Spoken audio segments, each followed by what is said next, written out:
The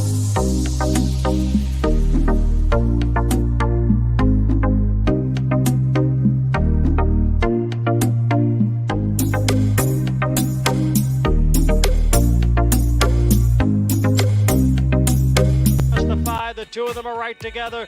Life's Inaudible continues to gain on the outside. It is hard to justify who has the lead. Then Whimsically, then Life's Inaudible. They come on for the finish. Hard to justify has won it. 3/4 of a length. Into second, Agate Road on the extreme outside, and Fulmineo, who's putting in a late run towards the rail. Spirit Prince, Liam's Journey, Agate Road on the outside. Agate Road has the momentum here, and Agate Road will win the Pilgrim Stakes. Of the course, Buku and Crown Imperial, who's down tight toward the inside in fourth. Buku has the lead. Buku, what a tremendous stretch rally. Buku, Martin Garcia to win the Jessamine, presented by Keeneland, November. Final furlong of the Darley Alcibiades. Candide with the lead from VV's Dream in second. Alice Beach is third. Candide, VV's Dream, 1-2, deep stretch. Candide, Luis Saez wins the Darley Alcibiades. Here's Just FYI. Here's Life Talk. They're 1-2 now. Followed by Emery, Irish Maxima, Central Avenue putting in a late run. But Just FYI kicks clear now. Just FYI on to victory here in the 76th running of the Grade 1 Frizette. Just FYI and Junior Alvarado. Central third, 3/4 in 1, 10 and 2. It is General Partner and Timberlake. Timberlake on the outside. General Partner continues to battle on as they hit the furlong marker, and it is Timberlake in front. General Partner back running in second. Dancing Groom moves to third. It is Timberlake who's going to win the Grade 1 Champagne, and he drew away at the end to win by 4. General Partner Locked, racing by on the outside for the lead. The Wine Steward is responding to the inside. Generous Tipper goes to third. The Wine Steward responding to the challenge so far. Here's Locked right alongside. Locked, the Wine Steward, it is locked to win the Claiborne Breeders' Futurity for Jose Ortiz. What a weekend for Eclipse Thoroughbred Partners. With Chattelis, they come for home together. A good run from Pacific Rose in the center of the racetrack. Scalable making progress at the rail. There's an 1/8 of a mile to go. And Chattelis is digging in, fending off Dua thus far with a 16th to run, and in fact pulling away from her. And it's Chattelis to lead them all the way in the Chandelier under Antonio Fresu. And Muth is coming on the outside of Wind Me Up. Wind Me Up and Muth square off at the 8th pole. They're head and head. Muth puts his head in front. Wind Me Up trying hard. 4 back to BU in third. A 16th to go. His name is Muth. And he's coming to the Breeders' Cup Juvenile in fine style. And then Nomos, who has to go out with Coin Miner toward the center of the course. Noted will join them on the outside. Gorilla Trek trying to run from last to the center of the course. Up front, though, it is Double Your Money with a narrow lead. Double Your Money, First World War. Vote no. Noted is coming late. Here is Noted. Here is Canned Group. Noted, Canned Group at the wire. Head-bobbing photo for the win in the Castle and Key Bourbon. Either Canned Group or Noted for the top spot. They're very, very close to the finish. Head bobs inside, outside, inside. Looks like maybe Francisco Arrieta, but very close to call.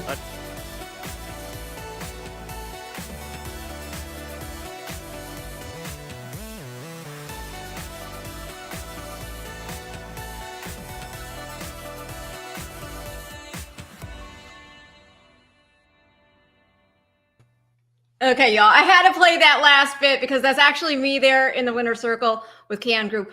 Story behind that, we'll get to that another time, but man, oh man, what an action-packed weekend. The win in your ins here in North America, they are done. There's only 2 left across the pond. We'll talk about that later. First, let's get to my very special guest who was in that montage on Just FYI in the Frizette Stakes, talking about Junior Alvarado. Hey there. How are you, Ryan? I'm doing great. Oh gosh, no, thank you for coming on. We already have people tuned in. Thank you so much. Dan from South Africa. Hey there, Dan. Thanks for watching. But Junior, yeah, I mean, let's kick it off with talking about just FYI. This filly, daughter of Justify, he's just been a sire on fire. I mean, this horse has had so much international success. He's another filly there that we saw in the montage, hard to Justify, punch her ticket there in the Miss Grillo Stakes for the Juvenile Fillies turf. This filly, you've been on her for both of her career starts, and this is with Belmont and George Krikorian. And it was also part of a grade 1 double that you put together with Warlike Goddess, repeating there in the Joe Hirsch Turf Classic. But yeah, tell us about this particular filly. Yeah, that's a filly that, we've been pretty high since, to be honest, probably like 2-3 weeks before Saratoga started. I started going there my days off and start working and the babies just to get to know them before I ride them and, get familiar with them. And at the same time, I get excited, like to kind of try to pick which one I think they're going to be the best just to make sure I have them out. And, she always was one of the best one in the group. She had a good mind. She was a very nice leggy filly. She was tall, but, she was, she will move pretty light under her feet, so, she hasn't put a foot wrong on the track, and she's been proving that she can run a little bit. Oh, yeah, I would say so. I mean, she won her debut going 6 furlongs at Saratoga on August 26th, comes back in the Frizette, and the track comes up sloppy sealed. I've got the replay here if you don't mind taking us through it. I mean, it's hard to try a different condition in terms of the track having that much water in, no matter how old a horse is. How much is going through your mind about how a 2-year-old filly is going to take to it?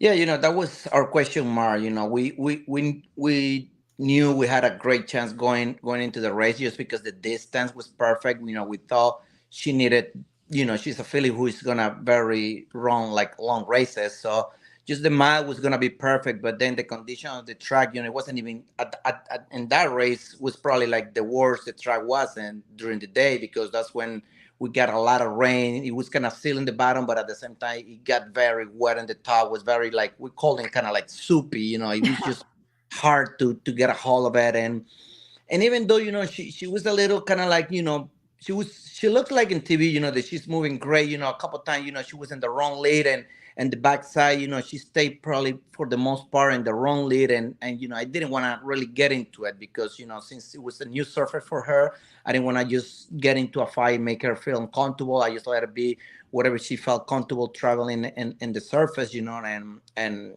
I was just hoping, she gave me a good kick, and right when I turned for home, I started, like asking her. I mean, she was very quick responding for me.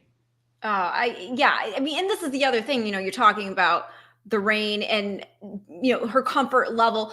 The rain's actually pouring down, slanted toward you at that point, going down the back stretch. How is she taking? I mean, she looked like she was fine getting hit in the face with it, but, with you right there on her back, what were you seeing? Yeah, to be honest, that was probably, like I said, like it was like the most rain we have at the time, and it was very windy. Like when we were in the backside, we were getting kind of blowing out a little bit.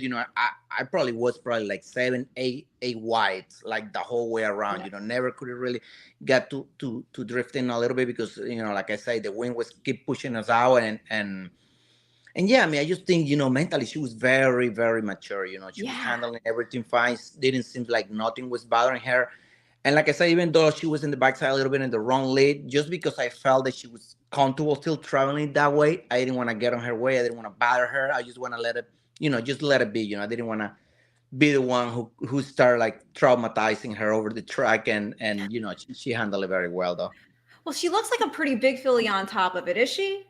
Yeah, she's a very leggy filly. I think she's a very well put together filly. She's tall, but she's not like heavy. She could move very quick under her feet. So, I mean, I think size wise is perfect for horses going long, and like I said, at the same time, she could be very quick if he needed to. Yeah, it looks like a horse that I wouldn't have any concerns regarding stretching out. Again, daughter justifying here out of Star Act by Street Cry. Star Act herself was a stakes placed horse, and out of Starer, that's the grandmother here, Starer by Dynaformer. She won the Grade 1 Santa Margarita Invitational, the Santa Maria. Really good racehorse. It's the family of Star Billing and a bunch of other really nice horses. So the pedigree is certainly there. The team is there. And can you talk a bit about your relationship with Belmont? Because again, you teamed up, and again with the same ownership, with Warlike Goddess. It's been for many years. I've been riding from Mr. Mo for the past probably 11, 12 years here in New York. And I'm just glad that right now I'm in the point where like I'm getting probably the most of the best to ride the best horses that he has in the barn, and he's a Hall of Famer. Yes. For me, I'm the lucky one just to be in the position to be able to ride those horses. I just think, just being the passenger, being, stay out of the horse's way, and we're being pretty successful that way. Do you think that is for him what he feels is one of your greatest strengths, is that you know how to bring out the best in the horse without getting in their way, as you just said? Yeah, we like I said, I've been learning a lot. Still at this point, I get to learn sometimes what he wants to do in some horses, and I just try to do that in the morning, so that way I get familiar with what horse he wants me to handle in a different way. And like I say, it works for us, and at the same time for me it's kind of like the same way I like to ride horses. So it's just perfect, like the way that he likes his horses being ridden is the way that I feel the most comfortable riding horses, and we make a good team just because of that, I think. Well, tell us about your backstory for those who don't know. I mean, you've got a lot of fans. We've got people in watching. Carol says, good afternoon, all. Hi, Carol. Katie, I love Junior. He's a good jockey. I would say great jockey. Richard Avalar, good afternoon, Renan Junior. My favorite horse is Cody's Wish. We'll talk about him later. Last year before the Breeders' Cup, Bill Mott said he was training like a machine. How's he doing this year? Thank you both. We're going to save that question for later. But yeah, tell the people watching your backstory. What do you mean by backstory? Like how you got involved in horse racing? Okay. Yeah, I mean, I just started in Venezuela. My dad was a jockey, so I mean, I can probably I don't know. I was probably maybe 4 years old, maybe 3.5, 4, 5, and I used to go sometime in the track in the morning when they let me, and that's all I knew. I mean, I don't have any other memories thinking that I wanted to be something else other than a jockey, and even though they didn't make it easy for me, they made me finish high school, and after that, I just think they didn't have any choice. They had to support me, and it's been great. 2007, I have the opportunity to move here to the United States, and I remember start riding in Calder and Gulfstream, and it was a good learning experience there. But for me, I always was thinking big. I always wanted to come to New York, but I knew I had to do it like little by little. Then I moved to Chicago, and I think that was for me like the big success the most that I have here in the United States, and was the leading jockey there. I won like the Beverly D for Mr. Doshuswa, and I think just having that achievement, it gave me confidence to move to New York. And 2012, I make my move to New York, and I've been here since then. You've just been knocking it out of the park. I remember seeing you at, gosh, it was like the jockey karaoke night a couple of years ago, Saratoga, and I still have the picture. It is you and me, and I think Matt was there with gosh, it was Angel Cordero was there too. So yes, I remember that day. Yeah, and I just remember what a great smile. I mean, obviously I knew your achievements, but like I was very impressed with your personality on top of it. So and I think that the two kind of go hand in hand. You have to have that personality, that outgoing personality, or at least some sort of confidence. I know some people aren't necessarily extroverted, but they have that inner confidence. But so you have the confidence that's also an extroverted confidence that I think enables you to, put your best or put the horse's hoof forward in the best way to get those wins, because I feel those horses, I mean, don't you agree? The horses really look to their riders for that confidence level, for that support when they're out there in the midst of a race and not knowing where to go, where to be positioned, how fast they need to be. They need a confident rider. Yeah, 100%. I mean, even more like that's why, I love to go like before the start talk. I mean, start. I like to go just to work with the babies because I don't know, just for me, I love the way when you get them for the first time when they really don't know what to do, and then you start helping them out, and then they start figuring it out, putting it together. You can feel how they start getting faster and how they start getting so smart and get to know how to do things and just be part of it. I just love it, and it's just like, kind of like teaching you little kids how to do different things. And for me, doing that at my job is just, it's just amazing. I know. And I also love that it's getting like sort of generational now. I don't have the replay for this horse pulled up, but he made a really nice debut. The full brother, is he a full brother or a half? I can't remember right now, to Frank's Rocket, who you rode. He's a full brother. Yeah, and he debuted at Churchill, and I thought he ran really well. He did. I think, Top Gun Rocket, right? Yes, exactly. Yeah, we were hoping for a good race, and Riley is kind of almost the same thing like Billy Mo. They want a good experience. Like it doesn't exactly need to win first time out, as long as the horse get a good foundation, a good teaching experience. And I think we got that from him. And he's supposed to run the first day of opening day at Churchill again, and I think I'll be there riding it. Awesome. Oh, look at this. I think do we have a love connection going on here? Simon O'Neill says, "Hey, all from London," but then this happens. Katie says, "Hey, Simon," and then Simon says, "We need to stop meeting like this, Katie." She says, "No way, Simon, LOL." I feel there's some flirting going on. I don't know. Maybe a little love connection on the Future Stars forecast here. Matthew says, "Junior is the best, and what a strong finisher at the wire." Was that you in that video? With Flo? Yes. Yes. I should have pulled that up. I forgot all about that. I should have put that up. It's here. It's here. It was, I don't know. I mean, that came out actually to be more funny than what we thought it was gonna be, and just with Flo, he's a to me, he's one of my best friends here and the racetrack, and he's a good guy. He knows how to take a joke, and that's why I did it with him, because I knew like if somebody can take a joke, is Flo. So. Oh my gosh, I wish I had thought about that earlier. It was his emoji that made me remember it. It's so good. If you all don't have any idea what I am talking about, there's this great video of Junior sort of ribbing Flo about how to hold the horse and get the horse to finish, and it's all here. So is it on your social media still? Is it on your X account? Yeah, it should be somewhere in there. I'm gonna dig it up and retweet it. Yeah. Yes, I know last week I got tagged again when I won one of those big races, and somebody, put the video out there again. It's so good, guys. It's so good. Simon saying, "I'm already getting butterflies for the Breeders' Cup, so can't imagine how Junior is feeling." How are you feeling? I mean, of course, the big horse is Cody's wish, but even with the young filly, again, just FYI, and then we're going to talk about Nutella Fella, who didn't win a Win in Your Inn, but he did win the Grade 1 Hopeful.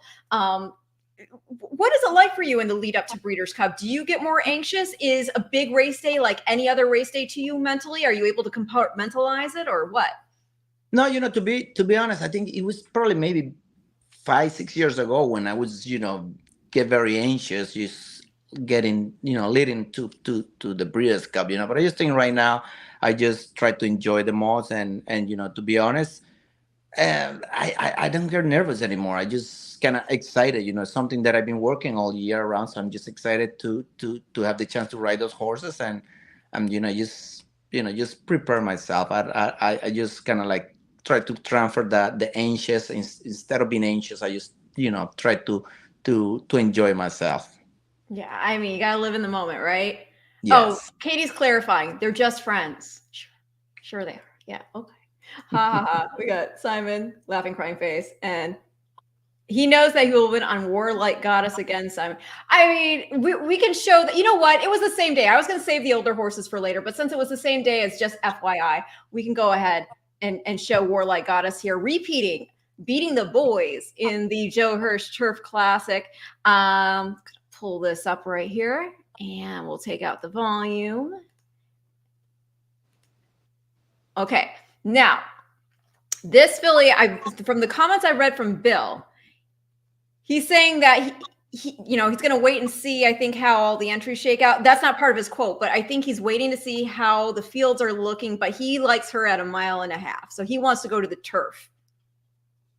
Yeah, his plan is go against the boys just because of distance. We think the 1.5 miles is what she really likes the most. She will keep coming at them and but like I said, I mean, he says since it's just 3 weeks now, he wants to see how she will come out of this race and kind of at the same time look at the horses that are nominated, and the big race and he'll take it from there. He's, like I say, I always trust him. He's a Hall of Fame for something. He knows what to do. Well, tell me what to do here, because when you are in a race like this at 1.5 miles, the pace dynamics can get really wonky. So how do you balance it? Well, to be honest, right at that part, I'm just trying to make sure she stay relaxed with me, because I mean, I know Joel wrote it many times, and there was here and there a couple of times where Joel get criticized a little bit about the pacing scenario, the way he wrote it, but I can guarantee you she's got to be even. Am I gonna make it probably looks easy here, but she has to be probably the top 3 most difficult horses to ride. To be honest, yeah, no, she. What makes her difficult? She just doesn't want you to take a hold of her. Like you can even move on her. Like everything, it will set her off right away. Then she will try to run off. Then if you try to take a hold, then she'll flip her head in the air and then you're off balance. Then she's trying to run it off before, everything will turn into a mess very quick with her. So you just have to handle it carefully and like I said, at the same time, going 1.5 miles and trying to do that, it's very difficult. If it's a 6 furlong race, doesn't matter because they're all going fast. But when you go that slow, you have slow horses in front and around you, it's kind of a little more difficult. But she was very kind to me in that race, and she didn't give me a hard time. But like I said, I was just a passenger. When I left the gate, I didn't move, and the only time that I moved was just when we turned for home, that I want to make sure I catch that horse that was in the lead, and right when I felt that she started kicking out, I knew I was gonna get it. Yeah, well, I mean, that's the thing, right? I mean, when you have a 91-1 shot out front, that far, you basically pretend they're not even there, and you just ride your race with the pack.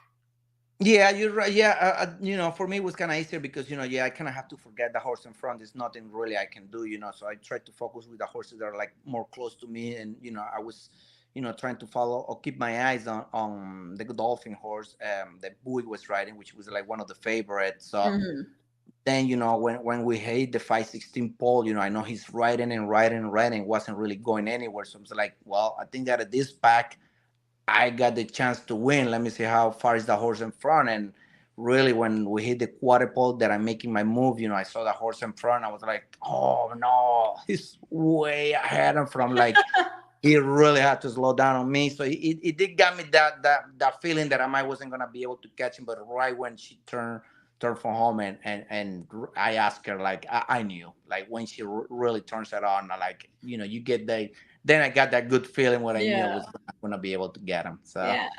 Well, you were talking about Rebels Romance, who of course won last year's Breeders' Cup Turf.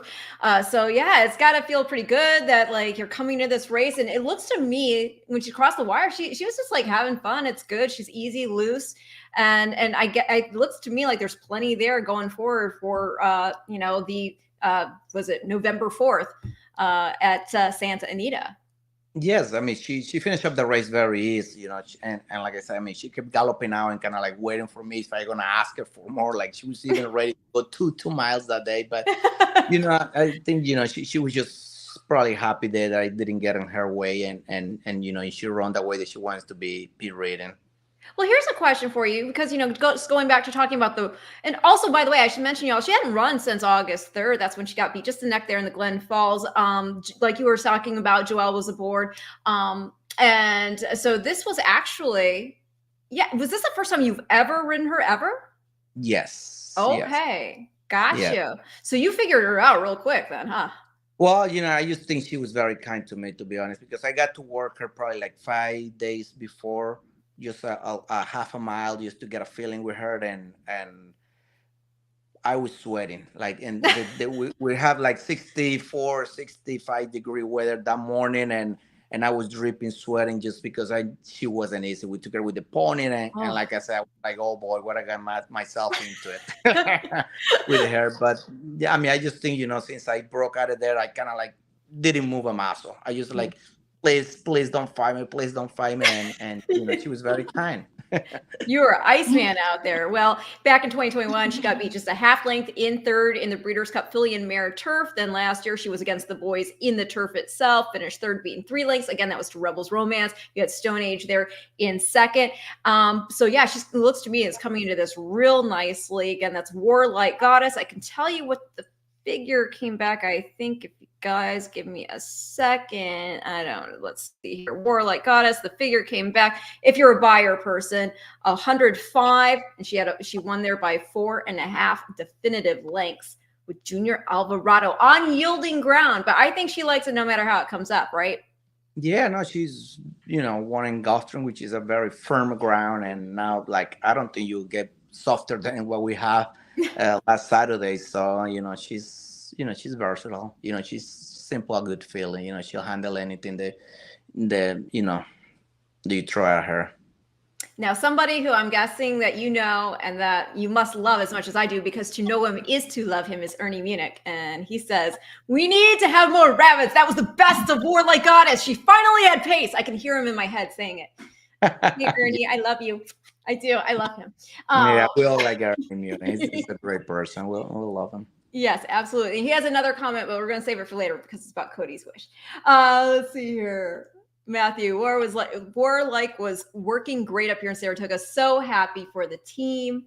Let's see here. I'm making sure that I'm acknowledging everybody. Rebels Romance was 4th time, and he did well, but Warlike Goddess is on a different planet.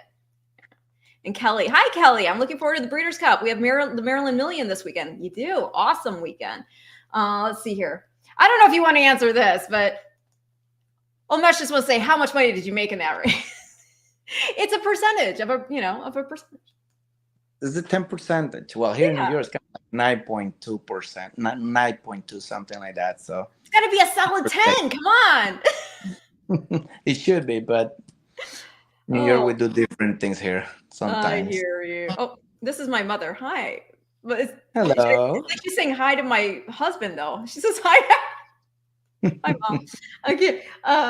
Williams. El Junior DR Venezuela Dodo. I hope I said that okay. Yes. All right. Welcome, Williams, to the show. I hope you guys are enjoying. We're going to now talk about, well, first I'm going to show the picture. I could show the picture after this, but I want to set it up with the picture because I just think it's so great. So I have to ask, how do you work in the Nutella with the jockey's regimen? I know, but that has to be in my diet. It has to be. But it's healthy in some way too, I think, right? Like you can spread it on, it doesn't have to be naughty. It can be healthful. And the reason did you get actually a supply of Nutella? That's obviously a prop one, right? So yeah, no, I did get, that was the case. It was a big case, and have a big Nutella actually with Nutella Fella and everything, a personalized, and I got other cookies from the Nutella. It was a nice gift the Nutella company sent me actually. So it was pretty neat. I love that stuff. I love Nutella. It is so good. If you all haven't had it, you have to try it because it's delicious. Yeah. But why he has this, why we're talking about it, is because, yes, you won aboard Nutella Fella in the Grade 1 Hopeful. And this is such a great story with Nutella Fella because he was definitely not getting any action at the windows, right? Exactly. I mean, this is a horse. He won his debut at Delaware Park. He'd actually been just a $12,000 yearling purchase through the Keeneland September sale last year. So when you think of that he was a $12,000 yearling, and he is now a Grade 1 winner. I think that's pretty much that type of underdog story that you have to root for. He wins here at 54-1 odds. And I'm going to go ahead and we'll show the race here. What had you heard from, trained by Gary Contessa, what had he told you about this colt before the hopeful? To be honest, everything happens. Like one day my agent says like, oh, I think I found a nice horse to ride, like a nice 2-year-old, that already won a race in Delaware. So, he showed me the race in Delaware. Horse didn't broke that good. Got a little bit keen. Then he kind of back up in the group and then kind of went around, make a nice move. It looks very nice. And it looks like he needed actually ground. That was like beautiful. So it's like, okay, we're going to set it up. You get to work the horse. So I remember like, by the, probably like by the end of July, maybe, around that time, I got to working and I love him. Very nice, mature horse. I remember working in 5A that day. We were like 101, but like very nice. So I told my agent, listen, I like this guy. He worked very good. I'm not gonna say that he's a champion or anything by any means, but for a 2-year-old who only runs one, I think we should be okay with him. Then like I was expecting that he was gonna run probably the Saratoga Special. Didn't make that race, so they went straight to the for the hopeful, and there we were. We were the big long shot. So like I said, we at that point, like we have nothing to lose. Like they don't have any faith in us. But I just wrote it like I knew he would like to be ridden, and I mean he was there for me. Well, yes, he was definitely there for you. Here is the Grade 1 Hopeful Stakes. And right here, you break last. What are you thinking right now? Yeah, like we were expecting he was going to be last because they were look like it was going to be a lot of pace in the race. But, I mean, he actually broke even slower than I wanted to. So I'm a little farther than I wanted to. But, when I start getting close to the field, to the group, my horse is going very quick at that point. So I'm thinking like, man, they're going flying. They have to be flying in front. So now I don't want to rush him. I just want to make sure I save enough for the end because I said like, they have to come back to me. I mean, this track, you cannot go this quick and stay it unless you're a freak. So, then it's like, let me see if I can work, my way through the rail. You try to save some ground since I was so far back and I remember when I hit the 516 pole, I was like, oh, I think I got more horse than I'm thinking right now. Then, then I start giving the trip that I think he needed it. And then same thing, having my hope. And then let me tip him out, when I got to tip him out and he was coming, I was like, oh, I think I had him. I think I got him. And you're still on the left lead here. Yes, he's still on the left lead, but he's running. So I'm like that thing that I don't like to battle horse when they're running, when it's a full run. So it was just a good win for me. For me, that was my first or my only Grade 1 actually winning in Saratoga, and like every year I get to win at least one Grade 1. I've been doing this for the past 8 years that I get to snatch at least one Grade 1, and I was coming to the last day without any Grade 1, and there it is. There you go. You connected. And it was so funny too. You had to have seen Mattress Mac with all the Nutella, like eating it from the jar. Yes. I watched all those videos. Love it. It's so good. And of course, if you don't know why I say this, y'all, it's because this boy, Nutella Fella, is a son of Run Happy Breeders' Cup Sprint winner who was campaigned by Mattress Mac. This boy, Nutella Fella, owned by Bell Gable Stable, bred by Ashview Farm. What was that celebration like after the fact? Because again, when you're an underdog like that and you win a Grade 1 race, and especially being an underdog, basically going for his whole, being introduced into being a prospect as a racehorse, again, a $12,000 yearling, there had to be some fun times after the races that night, I would think. No, definitely. I was for me, it's once again, like I said, it's a big accomplishment because I feel that like what I think I kind of knew, I ended up being kind of right because I was very hopeful that the horse was. I knew that the horse was gonna run good. To tell you that I was gonna win, that's a lie. But I knew he was gonna run very good, and I mean he did. And being 54-1, make you think like, okay, like they probably didn't trust him, but I have the faith on him, and it makes it special for you. When you get toward the horse, then you get to feel that he might be okay, and like I say, he was 54-1, so they didn't have much faith on him. And for me to be the one that have the faith on him and get to win the race, it just makes it special, to be honest. And Absolutely. we were very happy. We were all excited, and like for me, knowing that I was gonna have another horse for pointing to the Breeders' Cup if everything goes well. It's excited. Yeah, definitely. And I mean, Timberlake was second, as we saw there, and we saw Timberlake come back to crush in the Champagne Stakes. So that's got to feel pretty good. Yes, definitely. He's probably gonna be the top horse in the Breeders' Cup Juvenile. He's a very nice horse. Yeah. Good looking animal. So, but we'll see. Like I said, you have to run the races because you never know. And with the 2-year-olds, you never know. Some horse will jump up and then run a big race. And like I said, you have to be in it to win it. That's right. In it to win it. And now let's talk about a horse that, like so many of us, are rooting to win it. And unabashedly so. I mean, it's one of the best stories. In fact, this was my favorite race from the Breeders' Cup last year. The favorite horse, Cody's Wish. So you came back in the, my daughter is trying to get my attention. I'm so sorry. You understand you have kids, right? I do. Yes, Ava? No, go ahead and shake it out yourself. She's telling me I didn't put food on her plate.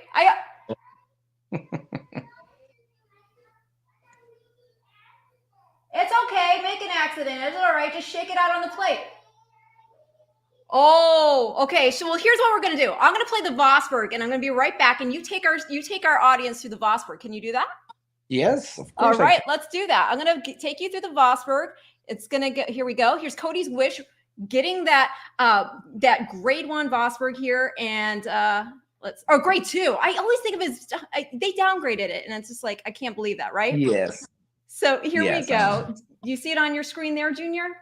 Yes, I got it. All right, here we go. Here's the Vosburg. Go ahead and take our audience through the race and how good this felt.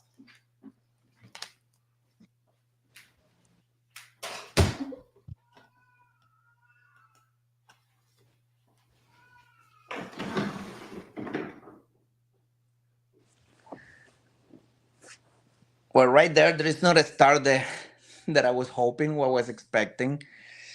Just coming from a 1.8 mile race and the Whitney, I knew I wasn't going to have much speed, so I was expecting him, to break a little better just to make sure we're close to the pace since we're going back to sprinting. But, he wasn't acting up again at the gate, and he didn't have the best break. But there he is, he started putting himself real quick in a good position. And since I felt that we weren't going that fast, I didn't want to make too much to do.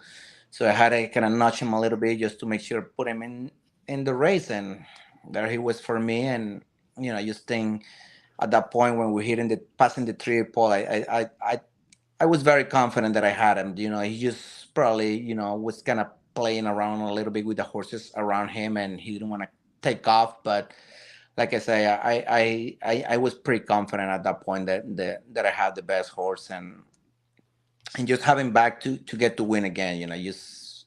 That's all we needed just for to head into the Breeders' Cup. We needed that win just to make sure he's back in form, and like I said, I know Billy Moore going into the Breeders' Cup will tie the screw on this guy.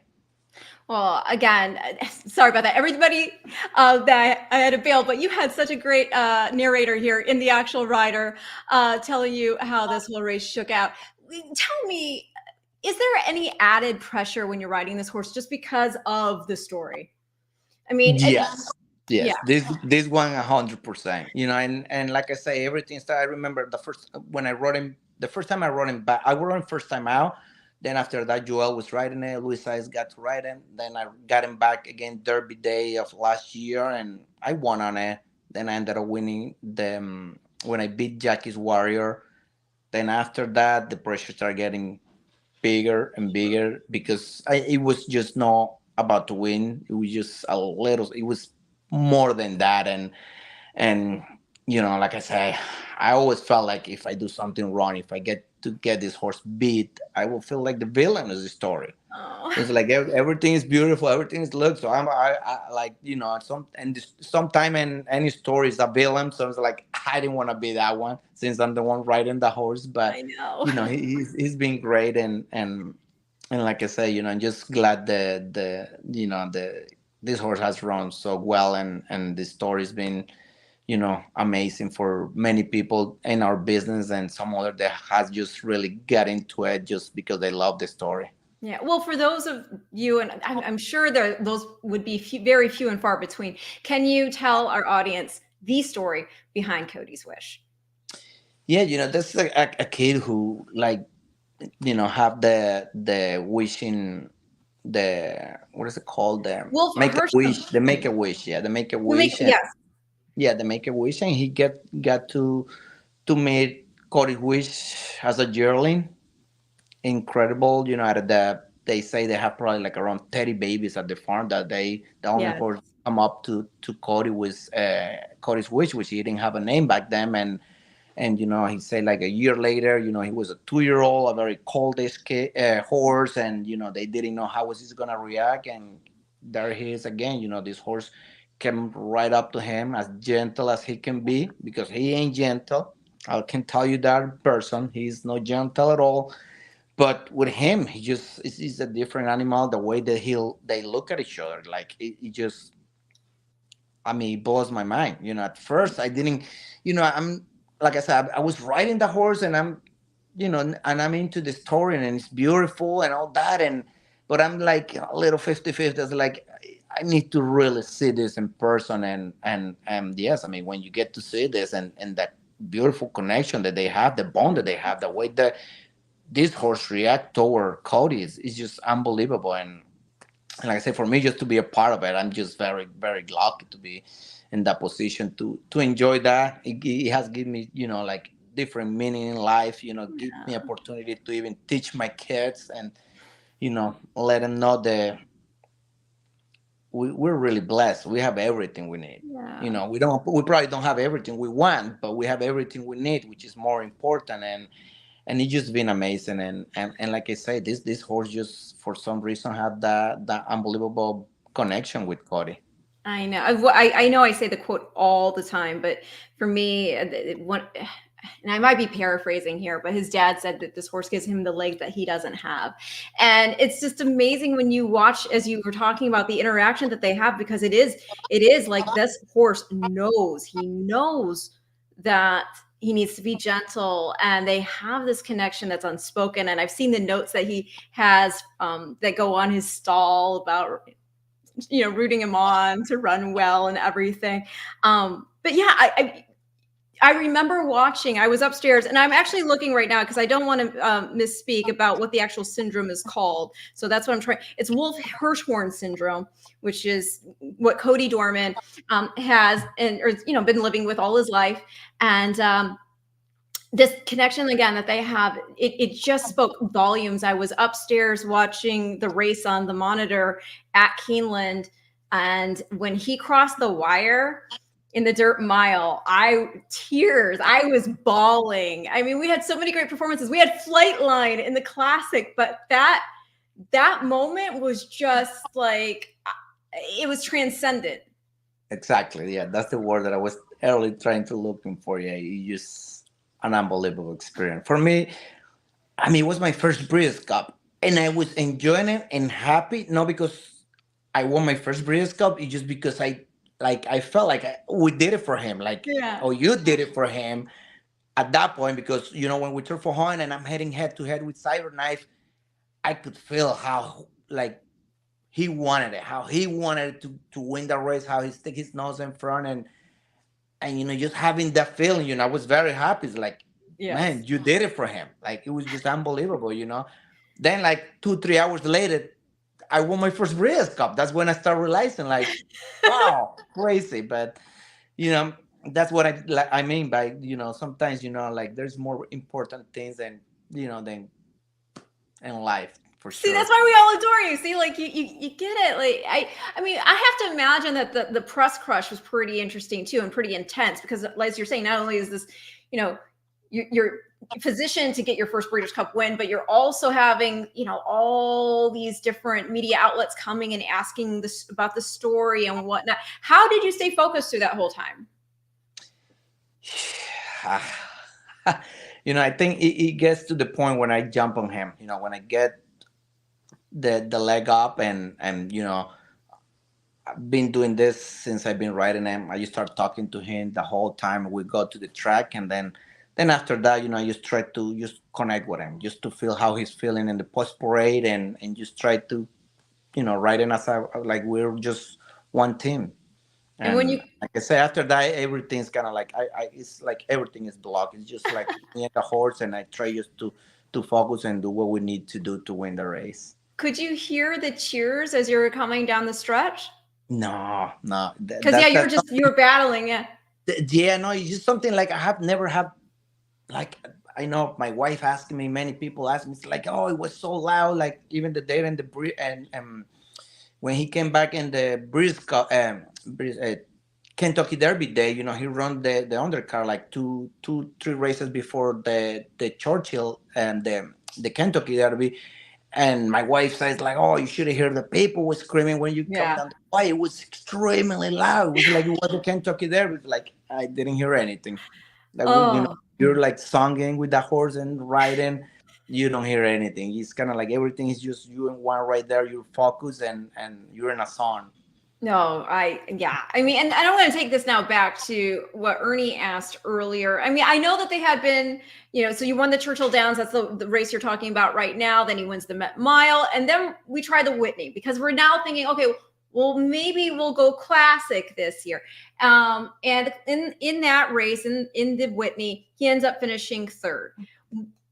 So what were your impressions of the race? I mean, is it just a distance thing, or because here's what Ernie is asking. He says, what distance junior do you think is the very best for Cody? Congrats on such a great year. You know, to be honest, the best distance for him as of right now, I would say a mile. To be honest, for me, I think it's still a question mark a little longer because that day of the Whitney, he didn't run his race. To be honest, I just think probably if he would have run maybe the mile, the 7, I don't know if he would have even won. I don't think he gave me his best effort that day. He was acting way differently that day, and I don't know. I just think this horse is extremely smart, and those animals, they're more smart than what we really think. And that day, it was just a very strange and sad day at Saratoga. Yeah. I don't know if he have the vibe. If like I saw even before I went to the paddock, I saw a couple pictures of the horse that they were put, like the horse was walking and they already posting it and tweeting and looking at him. And even in the look, you can tell in his eyes, it's not even like, you know, he doesn't have that life when he's coming into the race, you know. And I don't know. I mean, horses had a feeling, and I just, to be honest, I don't think he's giving his best effort for whatever the reason he only probably knows. That's really interesting that you say that, especially because we already know that he's a very, as you said, smart horse, a very intuitive horse, that you see that with the connection he has with Cody Dorman. You're right. I mean, obviously there was a Paul, and maybe, as you're saying, he was emotionally not vested in the race. It says in the, you know, the running lines will tell you that he, you know, kind of lost his footing at the start and whatnot. But maybe his heart, as you're talking about, just wasn't in it that day. And it's not necessarily a distance issue. Now, obviously, you're going to leave this to Bill, and we're looking at the dirt mile and to try to repeat there. But given what we're seeing with the division looking so wide open with the classic right now, like, is there part of you that's like, ooh, I would love to get a chance to try him at a distance again? Or no, 100% for me, you know, I would have loved for him to, like I said, even if he would have run, I think if he would have run his race, I would be extremely happy. But for me, you know, when I get off of the horse and the Whitney, you know, for me, I still have the same question mark. I couldn't figure out if he did want to go that far or not, because I knew it wasn't on him. You know, it wasn't him who gave me that effort. I knew much better than that, but he just didn't have the feeling of running his best race that day. And of course, that was our goal, to try to go for the British Cup Classic, since we think he was probably one of the best horses in the country, and try just to prove that going even mile and a quarter. But just let's make him happy, let's make him comfortable for him, and we kind of like cut him back in this time last time in the Bosborough, and just to get the confidence back on him, just to make sure he's still, what we think he is. And, now we're very excited just going into the Breeders' Cup. Yes, definitely. Omesh is asking a lot of questions, which I feel like I don't know. You don't have to. Yes, I am related to. Yes, Matt Carruthers is my husband. He also says, is it accurate that you're come from behind rider? I would say you ride your horse the way you think they're best set up for the pace. Yes. Yes, the thing is with Belmont horse, the way he trains, you think it suits the way that I like to ride horses too. So like you rarely see Belmont putting speed on horses. He normally like whatever the horse wants to be, as long as they have a good finish. And I just think, I've been very comfortable that way riding horses like that. I think, I felt like if I can always save horses to the end, they will run the best for me. And I just think, yeah, it might be, a little bit of way that I like to ride in horses, always trying to save a little bit for the end, which is not put them in the lead, I guess. Before because I want to close the show out with going back to Cody's wish and showing the dirt mile from last year, but it would be remiss if I didn't mention Art Collector. It's sad we lost him. Very special horse, right? Another Belmont trainee. I'm sorry. Yes, Laminitis, man. Yeah, for me, like I did actually to celebrate that race more than the Breeders' Cup, just because for me, like I said, the Breeders' Cup was something that I needed. I feel like I needed to do. Yeah. For Cody Dorman, and now winning the Pegasus, it was just like, yes, that's the victory that I needed. That's what I've been working for. That was very meaningful to me to be able to pull that off that day. We weren't the favorite either that day, and like I say, just that's got to be for me one of the biggest races. I don't think the purse has anything to do with it, but it just, like I said, I got to enjoy really. I rarely will celebrate past the wire when I win a race, and I couldn't hold myself when I have to celebrate. So he's always going to have a special place in my heart. He's going to have a special place in my house, and yes, he's going to always be missed by us. He's such a beautiful horse, and talent and measure with those looks, and it was just a shocker. Laminitis is such a horrible thing for these horses. Basically, for those of you who don't know, it's where like the inner wall of the hoof gets inflamed, and then the bone inside rotates, and there's just nothing to be done for it, really. I mean, there's been a few cases where horses have been able to be brought back from it, but once it's really bad, that's one of those things I just hope at some point that we can figure out how to fix. But it happens to all breeds, the boys or the girls. It's just indiscriminate. And it's just a horse that had a lot of talent. And again, with the division wide open for the Classic, that was a horse that a lot of us were also looking toward as maybe being a potential horse to bet in that division. When you're looking at this as a rider, again, talking specifically about the Breeders' Cup Classic, and you've seen a lot of these horses in action being there based in New York, what are you looking at? Who would you, if you were handicapping it right now, if I had to say who's the top pick for the Breeders' Cup Classic at this point, who would you say it is? I would say, like, I would put it this way, like right now, the horses available right there, I would like to ride this horse, the Wonder Whitney. Okay, the White Barrio. Yes, I just think it does fit the way that I like to ride horses too. Style of running. I think it's kind of like what I like, and I see him. He's run a great race in the Whitney, and he might be one of the top horses in the Breeders' Cup Classic. So that will be a pick. I feel like those are the top two. Is Guido Barrio and Arcangelo. Yeah, because I mean, it would be interesting. It would be an interesting story for sure. It's so sad. Arcangelo, a son of Arrogate, who of course won the Breeders' Cup Classic and died way too soon. So sad that we lost him because he, left some really nice progeny behind, including Arcangelo. And so, and that's a great story also with Jenna Antonucci. But yeah, I mean, it looks wide open. It'll be a great betting race from that perspective, I think. But I think in terms of the dirt mile, it's going to be pretty heavy favorite. So we're not going to make any money betting you, but we're still going to be rooting for you. It's going to be one of those races for you. Here for him. Yeah, exactly. No pressure, no added pressure, but I'm going to use you as a free space on the horizontal wagers. Cody's wish, singles.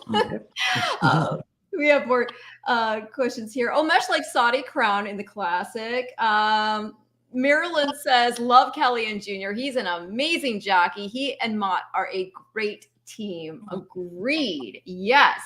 David up here says, Cody's wish is proof. Horses are better than people.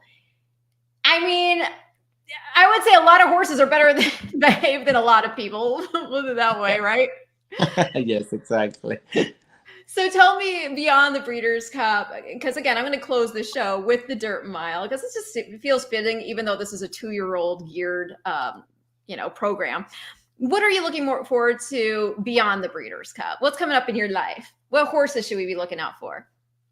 Yeah, right now for me, it's just the 2-year-old division. I just trying to try to get the best horses, the 2-year-old, and just to have the opportunity for me, one of my big goals, bucket list, is win the Kentucky Derby, and I just think that's where around this time, that's where we're trying to looking for, try to see which is the best 2-year-old that we can get to the Kentucky Derby, and that's where my eyes are right now. And like I say, every day we're trying to, we go in the morning, my agent do his part, I do my part, just trying to find a horse and hopefully get to ride it. Well, I mean, with every 2-year-old, hope springs, right? There's always new hope. Richard says, thank you, Renan Jr., for all you do and giving us all a thrill of a lifetime with Cody's Wish. It's the best storyline. It is. It is. I'm not going to lie. It is. Absolutely. I mean, what can you say, right? Anymore that hasn't been said about it. When are you going to go out to Santa Anita? Are you going to try to get out there earlier in the week so you can ride some races and get a feel for how everything's playing? Or is this one of those ones where, you go in game time? Yeah, I think I'll be flying there Thursday. So you're just going to be, I get there the day before and, but of course I'll make sure I'll be watching races just to make sure track playing and all the stuff like that, just to make sure I don't get, just to be 100% in the game, like we say, just to want to make sure we don't get, caught by any speed bias track or anything like that, which is, rarely happen in those big days, but have to be 100% in the game. Well, you've been 100% in this episode here of the Future Stars Forecast. I can't thank you enough, Junior.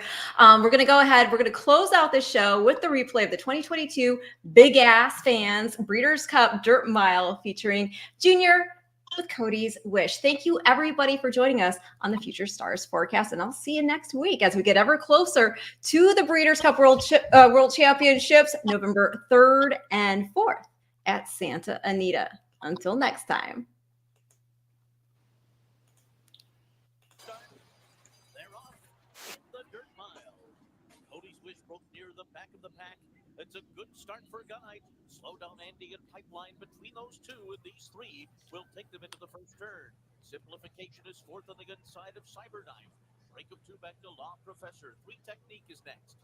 Cody's Wish is second last. Senor Buscador is the trailer as Pipeline and Fabian Pratt make the early pace onto the backstretch. Gunite to length and a half behind, running in second. 22.2 is Sharp, opening quarter mile. Slow down Andy is third on the inside. And then it's Cyberknife in fourth. He's got 4 lengths to make up. Simplification is next by another 2.5. The Law Professor on the outside. 3 Technique has the rail. Senor Buscador and Cody's Wish are biding their time. 9 lengths from front running Pipeline. Pipeline has run the first half mile in 45.71 seconds. It's a demanding pace as they race past the half-mile pole. And then on the outside comes Gunite running in second. Cyberknife is getting going, and here comes Cody's Wish. Cody's Wish in the blue colors, blazing by horses on the far outside. He's up into fourth now, and he's heading toward the front runners on the far turn. It is Cyberknife on the outside. At the rail, Gunite, Cody's Wish coming up on their outside, and the three of them will turn for home together, and they're into the stretch. It's Cody's Wish and Cyberknife. Slow down Andy in between horses, down to the final 16th. Cyberknife on the inside, Cody's Wish on the outside. Down the center of Slow Down Andy. They're coming down to the finish. Here's the wire. Oh, the wish has come true. That one's for you, Cody. Cody's Wish has won the Breeders' Cup Turnpile. Oh my gosh. It's a story made for Hollywood. It was written right in Lexington, Kentucky.